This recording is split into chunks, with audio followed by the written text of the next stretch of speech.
بسم الله الرحمن الرحيم نحمده ونصلي على رسوله الكريم. So moving on to another pattern of the masdar which has a particular meaning. We have the masdar of fa'il. So fa'il is generally or more commonly used as a sifatun mushabbahatun bismil fa'il, alimun qadirun, which shows long-term meaning of the ismul fa'il. But the fa'il can also be used as a masdar. And it's mentioned here that the essence and the root meaning of fa'il as a masdar shows dalala ala sawtin aw sayrin.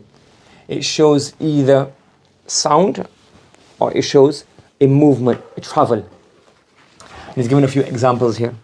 He says here, for example, sahil from fataha yaftahu and sami'a yasma'u. This is a neighing of a horse. So sahil is a masdar. It shows the sound. Okay. Hadir, it means, again, it's a sound. It's used in a few different ways. Rolling of thunder, roaring of a lion, or braying of a donkey. From daraba yadribu. So this has all the meanings, any of these meanings encompassing it. Hadir, again, it's either a growl or a whine of a dog, or purring of a cat. So from there, you probably get the hir.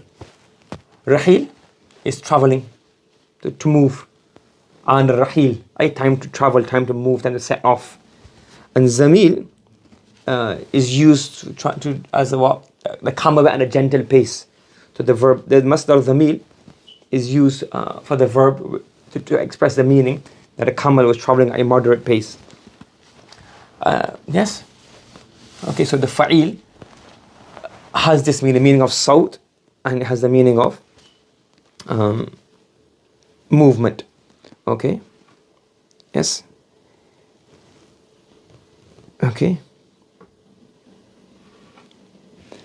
And we've also mentioned previously that fu'al also shows the meaning of, in the previous lesson. So fa'il shows sound and shows this fu'al. So sometimes you get both masdars for the same meaning. So for example, when you want to talk about the braying of a mule, you can use fa'il, shahij, or you can use fu'al, shuhaj. So you can say shahij al-baghl and shuhajuhu. Similarly, you can say nahiq al-himar, nuhaquhu, because both masdars have the meaning of sound. Similarly, you can have what? Sahil and suhal. Okay? Again, this is both to do with the mule again. For a dog, you can have nabihul kalb or nubahul kalb. Both of them. You can have dhaghibul arnab, when a rabbit squeaks, or you can have dhughabul arnab. Those are for animals. And for human beings, you can have aneen. So aneen is a groan or a moan. Okay, and the aneen is also one form. You can also have unan. Both as used. And zahir, similar meaning, a groan or a moan, or you can have zuhar. So it's basically explained that fa'il is for sounds and it's also for sayr. And fa'il and fu'al both have the meaning of sounds. Okay? Okay. Now, the question will be, there are two patterns. Is there a difference in the patterns? Arabs don't usually have two structures, two words for the same meaning. There must be a difference. So he's saying here, what it appears to me is that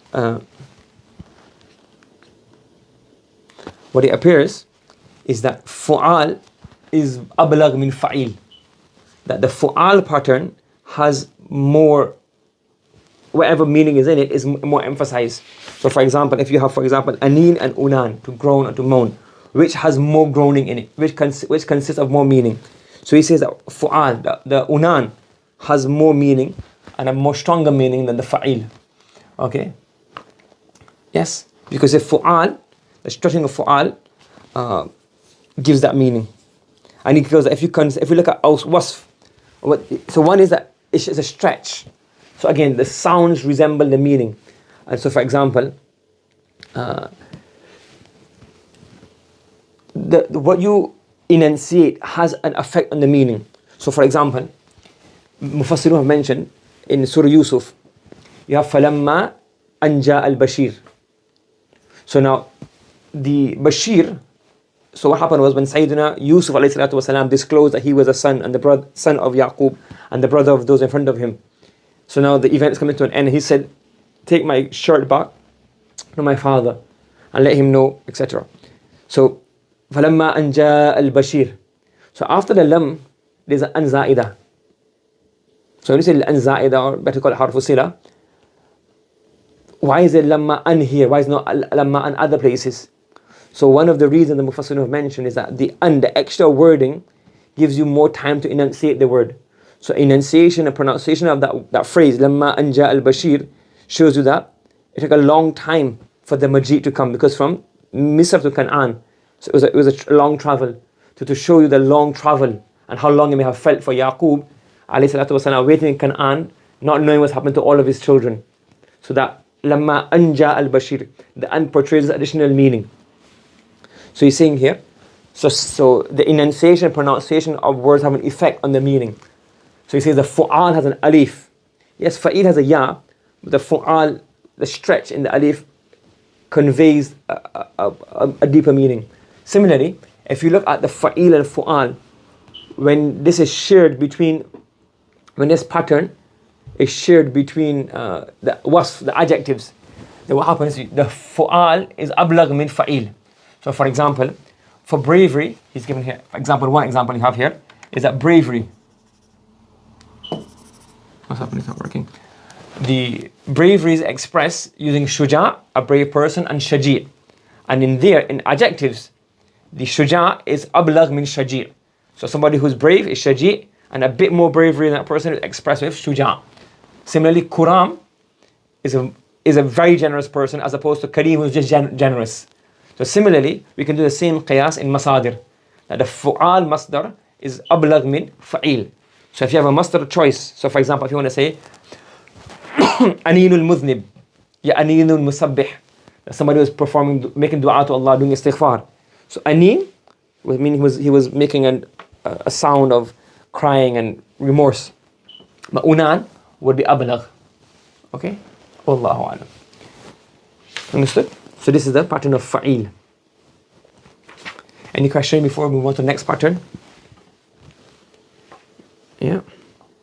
Okay. And what fa'il comes in the Quran, which shows the meaning of sound? He's not mentioned it here. Can you think of one? In Surah Al-Mulk, we have shahiq. The shahiq, the sound. You will have a sound. Okay? What's the verse? سمعوا لها شهيقا وهي تفور. شهيق. سمعوا لها شهيقا. And shahiqan is what? Brain. Yeah, you understand? Okay. The next thing we have is fi'al. So the next pattern we're going to have is fi'al. So he says primarily the pattern fi'al, the masdar of fi'al, it has a meaning of resistance. So many of the meanings will have a resistance. Okay, one meaning, two meanings is mentioned here, or you've got three meanings. The first meaning is resistance. So anything that shows a resistance, a failure to comply, can be expressed with the masdar of that verb can be on the pattern of fi'al. And a simple example is aba ya'ba. Shaitan, he refused to prostrate. Aba. So that means, and the masdar of aba ya'ba iba'an. So the fi'al masdar shows a what? To show a resistance and a failure to comply. Then another example we have here is from Nasara yansuru, sharada. And the masdar is shirad. And shirad is used regarding like a horse, when it refuses to comply and it bolts, it flees away. So shirad. Then you have a firar. So firar itself is to flee away, meaning you want to run away from the person. Somebody's chasing you, so you're not submitting to him, or you're running, you're fleeing away from him. So again, it's a iba, it's a imtina, not submitting. Okay.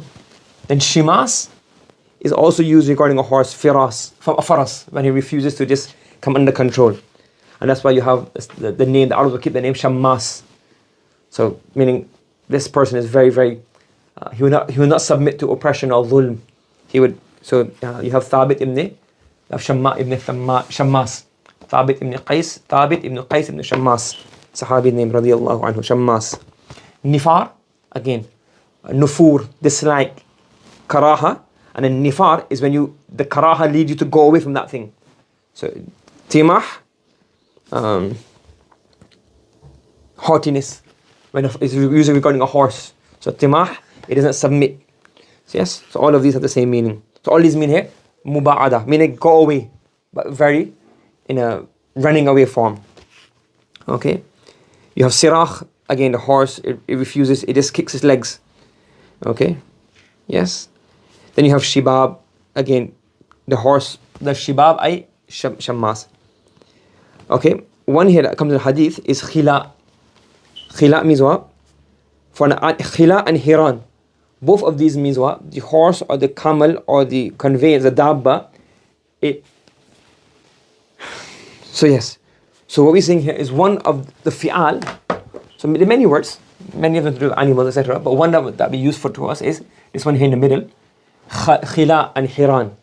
So khila and hiran is when an animal comes to a standstill, when it's supposed to move and go ahead. So it comes to a standstill when it should actually have, it's been asked, been commanded to go forward. And can you remember in the hadith where this word is used, khila? At the time of Hudaybiyah, when the Muslims were going for Umrah, the qaswa, the camel of the Prophet ﷺ, it didn't go forward. So the people said, khala'at al-qaswa. So khala'a yakhla'u khila'an. Now qaswa, it just refuses to go forward. Yes? So khala'at al-qaswa. So the Prophet ﷺ said, ma khala'at al-qaswa. The qaswa, my camel, hasn't become rebellious or hasn't stopped. That's not its nature. But habasaha habisul fil. The same being that stopped the field from invading Mecca has also stopped us from going into Mecca, and it stopped here. So khala'a, for a camel to refuse to go forward when it's told to go forward. So that's one of the first meanings of fi'al. That iba, to refuse something. Okay? Yes? The second meaning we have here at the top is يُصَاغُ هَذَا الْوَزْنَ أَيْضًا لِلدَّلَالَ عَلَى قُرْبِ شَيْءٍ مِّن شَيْءٍ. When to come close to something. To come close to something. So siraf, I couldn't get the translation for this. I don't know how the core meaning is found in this. I couldn't find any translations which fit this. But dirab is when a stallion leaps onto the she camel. So they're mating. So they come close. Similarly, nikah, cohabitation, is close, proximity. So all of these have the meaning of coming close. Fi'al. Okay? Yes? Then he says here that it comes down secondly, similar to this, you can have physical proximity and you can also have proximity in terms of time. So you can have spatial proximity or temporal proximity. So for example, fi'al, siram. So siram would mean, sarama, to cut something off. So siram is a haynuna, i.e. the time of cutting, i.e. the crops, the time for their cutting, harvest has come close. Similarly, jizar. Okay? You have hisar, qita, jidad. All of these have the meaning of the time for cutting has come close. Qata'a yaqta'u qat'an, that means to cut. But if you have the masdar qita', it means what? The time of cutting has come. And Hajjaj ibn Yusuf had a very famous khutbah when he said that aynatir ru'us, I can see that the heads have now become ripe. Wahana qitafuha, and now the time to, so qitaf, qatafa yaqtifu qatfan, kitfan is to pick something, to pick fruits. So now that your heads have become ripe, they need picking. He basically has slaughter you. So qita', so he used the word qitaf. So qitaf means what? That the time of qitf has come close. Yes, so fi'al. And again, when you see these in usage, you'll realize, okay, this is what the meaning is. Okay, so the first meaning is to iba, to refuse. And this is usually with animals. And the abaya for humans as well. But all the other examples we had were primarily referring to animals. The second meaning is qurb. And this qurb can either be spatial, like dirab, nikah, physically coming close. Or it can be close in terms of temporal, time-wise, the time of something. So time of cutting, and this is common, a lot of these words, which have the meaning of cutting and harvest, etc. We might find it other places as well. The third the third meaning he mentions of the fi'al, masdar, that the masdar of fi'al, another meaning, another usage it has, is it shows you the result of a branding or a marking. Okay, so he's got a few examples here. So when you brand something, so the action itself, the masdar itself, so let's say for example, a farmer or a shepherd, he brands his sheep. So his action is called fa'lan. So we'll be on the pattern of fa'lan. So for example, wasama is to brand something. That's where ism comes, because when ism is, the name has been branded, has been marked out. Yes? So when you actually brand yourself, so for example, you have here, wasman khabtan kashhan. But the effect and the branding effect, the mark itself is called what? Fi'al, wisam, khibat, kishah, jinab. So there are different locations of different brandings. So the actual act of branding is habtan, altan, ardan, jamban, kashhan, wasman, etc. But when you, the mark that's left, that's expressed using fi'al. So the person, the farmer or the shepherd, he will do wasm, put a branding on it. And the branding that's left is the wisam. Does that make sense? Yes?